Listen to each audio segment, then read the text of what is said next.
বিচারিক ১ নং আদালতে আজকে ননজিয়ার ৩৫ নং মামলার শুনানি ছিল, যেখানে ৪ জন আসামি ছিল। ৪ জনের মধ্যে ২ জন দেশে আর ২ জন বিদেশে। ২ জন আসামি জামিনে যাওয়ার পরে প্রবাসীদের না দাঁড় করিয়ে প্রক্সি ২ জন আসামিকে দাঁড় করিয়ে এখানে জামিন নেওয়া হয়। পরবর্তীতে বিজ্ঞ আদালতে বাদী পক্ষ থেকে একটি দরখাস্ত দেওয়া হয় যে মূল আসামিরা প্রবাসে থাকা অবস্থায়ও প্রক্সি দিয়ে ২ জনকে জামিন করিয়ে নেয়। বিজ্ঞ আদালতের নজরে আসার পর বিজ্ঞ আইনজীবীকে শোকজ করে উক্ত বিষয়ে শোকজ করার পরে বিজ্ঞ আইনজীবী আদালতে জবাব দাখিল করেন এবং আজকে মামলাটির উপর শুনানি হয়।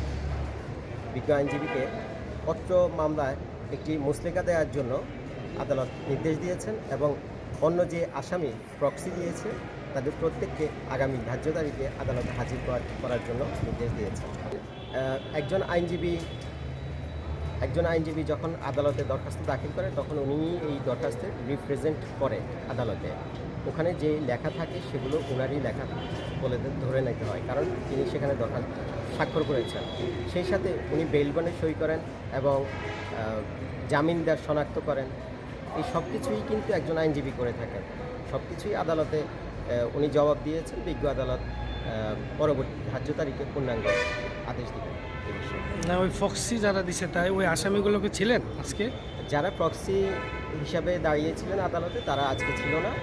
আসামিদেরকে অন্য যে আসামিদের যোগসাজশে এই ঘটনাটা ঘটেছে তাদের প্রত্যেককে আদালত নির্দেশ দিয়েছেন আগামী ধার্য তারিখে প্রক্সি আসামিদেরকে আদালতে হাজির করার জন্য।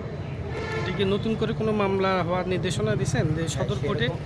সেরকমই আদালত নির্দেশনা আগামী তারিখে।